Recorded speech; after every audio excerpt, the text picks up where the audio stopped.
ঊনবিংশ শতাব্দীর একেবারে শেষের দিকে ভারতের বুকে এমন একটা বিদ্রোহের আগুন জ্বলে উঠেছিল যার নেতাকে মানুষ শুধু নেতাই নয় ভগবান বলে মানত। চলুন আজ শুনি বিরসা মুন্ডার নেতৃত্বে হওয়া সেই ১৮৯৯ সালের মুন্ডা বিদ্রোহের গল্প, এক অসম লড়াইয়ের অবিশ্বাস্য কাহিনী। জানেন, এই বিদ্রোহটা এতটাই ভয়ঙ্কর ছিল যে এর একটা আলাদা নামই হয়ে গেছিল, এমন একটা নাম যা শুনলেই ওই সময়ের ভয়ঙ্করতাটা বেশ বোঝা যায়। ঠিকই, নামটা হল উলগুলান, যার মানে সোজা কথায় ভয়ঙ্কর বিশৃঙ্খলা। কিন্তু আসল প্রশ্নটা হল, কি এমন হয়েছিল যে একটা গোটা সম্প্রদায়কে এমন বিধ্বংসী একটা পথে নামতে হল? এর উত্তরটা আসলে লুকিয়ে আছে মুন্ডা সমাজের জীবনে, তাদের বেঁচে থাকার পদ্ধতিতে, যা কিনা বহিরাগতদের আসার সাথে সাথে একেবারে তছনছ হয়ে যাচ্ছিল। ঝামেলার মূল কারণটাই ছিল জমি। একদিকে ছিল মুন্ডাদের বহু বছরের পুরনো প্রথা খুদকাঠি, মানে জমির মালিক কোনো একজন ব্যক্তি নয় বরং পুরো সমাজ, পুরো গোষ্ঠী। আর অন্যদিকে ব্রিটিশরা এসে চাপিয়ে দিল ব্যক্তিগত মালিকানের নিয়ম। এই একটা নিয়মই মুন্ডা সমাজের একেবারে গোড়ায় আঘাত করেছিল। আর এর সাথে যোগ হল শোষণের এক ভয়ঙ্কর চক্র। নতুন আইনের মানেই হল নগদে খাজনা দাও, আর সেটা দিতে না পারলে নিজের বাপ ঠাকুরদার জমি থেকে উচ্ছেদ। জমিদার আর মহাজনরা তো ইচ্ছেমতো করের বোঝা চাপিয়েই যাচ্ছিল, তার ওপর আবার ছিল বেটবেগারি, মানে কোনো টাকা পয়সা ছাড়াই জোর করে খাটিয়ে নেওয়া। এখানেই শেষ নয়, লোভ দেখিয়ে তাদের আসামের চা বাগানে পাঠানো হতো, যেখানে চলত অকথ্য শোষণ। আর গ্রামে গ্রামে মহাজনরা মদের নেশায় ডুবিয়ে তাদের শেষ সম্বলটুকুও কেড়ে নিচ্ছিল। এমনকি খ্রিস্টান মিশনারিরাও তাদের ধর্ম আর সংস্কৃতিতে নাক গলাতে শুরু করেছিল।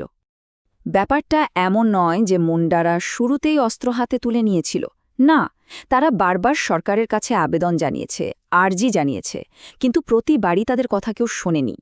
যখন শান্তিপূর্ণ সব রাস্তা বন্ধ হয়ে গেল, ঠিক তখনই অন্ধকারের মধ্যে থেকে এক নতুন নেতার জন্ম হল। আর সেই নেতাই হলেন বিরসা মুন্ডা, যিনি শুধু একজন নেতা ছিলেন না, তার সম্প্রদায়ের কাছে তিনি ছিলেন একজন মুক্তিদাতা, একজন পরিত্রাতা। বিরসার জীবনটাও কিন্তু বেশ নাটকীয় ছিল। এক গরিব ভাগচাষী পরিবারে জন্ম নিয়েও তিনি মিশনারি স্কুলে পড়াশোনা করেছেন, এমনকি খ্রিস্টধর্মও গ্রহণ করেছিলেন। কিন্তু শেষ পর্যন্ত তিনি নিজের শিকড়ে, নিজের সংস্কৃতিতে ফিরে আসেন। আর তারপরই মাত্র ২১ বছর বয়সে তিনি দাবি করেন যে তিনি ঈশ্বরের দেখা পেয়েছেন, যা কিনা সবকিছু বদলে দিয়েছিল। তিনি নিজেকে এক নতুন নামে পরিচিত করলেন, ধরতি আবা, যার মানে হল ধরণীর পিতা। এই একটা নামই বুঝিয়ে দেয় যে তার সম্প্রদায়ের কাছে তিনি কি হয়ে উঠেছিলেন। বিরসা যে নতুন ধর্মের কথা বললেন, সেটা কিন্তু খুব জটিল কিছু ছিল না। এর মূল ভিত্তি ছিল খুবই সহজ: আত্মশুদ্ধি, ভালোবাসা আর সূর্যদেবতা সিংবোঙার উপাসনা। এই সহজ কথাগুলোই হাজার হাজার মুন্ডাকে খুব দ্রুত তার অনুগামী করে তুলেছিল।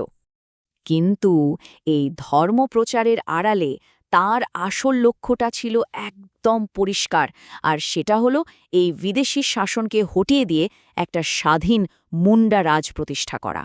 খুব তাড়াতাড়ি এই আধ্যাত্মিক আন্দোলন একটা সশস্ত্র লড়াইয়ের রূপ নিল। এবার শুরু হল স্বাধীনতার জন্য আসল যুদ্ধ। ভাবা যায়, বিরসা মুন্ডা প্রায় ৬,০০০ যোদ্ধার একটা সেনাবাহিনী বানিয়ে ফেলেছিলেন। তীর ধনুক হাতে এই যোদ্ধারাই ছিল ব্রিটিশ শাসনের বিরুদ্ধে তার জবাব। আর এই বিশাল বাহিনীর সেনাপতির দায়িত্ব দিলেন তার সবচেয়ে বিশ্বস্ত সাথী গয়া মুন্ডাকে। একটা সুসংগঠিত লড়াইয়ের জন্য তারা পুরো দমে তৈরি হতে শুরু করে। তো ১৮৯৯ সালের ২৪শে ডিসেম্বর, বড়দিনের ঠিক আগের দিন উলগুলান শুরু হল। রাঁচি আর সিংভূম জেলার বিভিন্ন জায়গায় একই সাথে আক্রমণ চালানো হল। আর এই বিদ্রোহের ক্লাইম্যাক্স ছিল ১৯০০ সালের ৯ই জানুয়ারি সয়েল রাকা পাহাড়ের যুদ্ধ। কিন্তু আধুনিক বন্দুকের সামনে ঐতিহ্যবাহী তীরধনুক আর কতক্ষণ লড়বে? এই চূড়ান্ত লড়াইয়ে মুন্ডা বাহিনী হেরে যায়। এরপরই বিরসা মুন্ডা ধরা পড়েন, আর সেই বছরই ৯ জুন রাঁচি জেলে কলেরায় আক্রান্ত হয়ে মাত্র ২৫ বছর বয়সে এই মহান নেতার মৃত্যু হয়। তো আপাতদৃষ্টিতে দেখলে তো বিদ্রোহটা পুরোপুরি ব্যর্থ, নেতা মৃত, সেনাবাহিনী পরাজিত। কিন্তু গল্পটা কি এখানেই শেষ, নাকি এই হারের মধ্যেই অন্য কোনো বড় জয় লুকিয়েছিল? হ্যাঁ, সামরিকভাবে বিদ্রোহটা দমন করা গেলেও এর ধাক্কাটা ব্রিটিশ প্রশাসনকে একদম ভেতর থেকে নাড়িয়ে দিয়েছিল, আর তার ফল ছিল দীর্ঘমেয়াদী এবং খুবই ইতিবাচক। ব্যাপারটা বেশ অদ্ভুত, তাই না? একদিকে সামরিক হার, কিন্তু সেই হারের কারণেই ব্রিটিশ সরকার ১৯০৮ সালের ছোট নাগপুর প্রজাসত্ব আইন পাশ করতে বাধ্য হল। অন্যদিকে বিরসার মৃত্যু, কিন্তু সেই মৃত্যুই তাকে তার মানুষের কাছে বিরসা ভগবান হিসাবে অমর করে দিল। আর এই নতুন আইনে কি ছিল? ঠিক সেই জিনিসগুলো যার জন্য মুন্ডারা লড়ছিল। তাদের খুটকাঠি প্রথাকে আইনি স্বীকৃতি দেওয়া হলো, বেগার প্রথা বন্ধ করা হলো, আর তাদের জমি থেকে উচ্ছেদ করাটাও বেআইনি ঘোষণা করা হলো। এটা ছিল এক অসামান্য জয়। শুধু আইন নয়, এই বিদ্রোহটা মুন্ডা সমাজের মনে একটা নতুন সাহস, একটা আত্মসম্মান বোধ জাগিয়ে দিয়েছিল। তারা নিজেদের অধিকার নিয়ে অনেক বেশি সচেতন হয়ে উঠেছিল। তাহলে শেষ পর্যন্ত প্রশ্নটা এই দাঁড়ায় যে বিদ্রোহ হেরে গিয়েও নিজের লোকেদের জন্য এত বড় আইনি আর মানসিক জয় এনে দেয়, তাকে কি সত্যি সত্যি ব্যর্থ বলা যায়? বিরসা মুন্ডার লড়াই আমাদের এই প্রশ্নটাই নতুন করে ভাবতে শেখায়।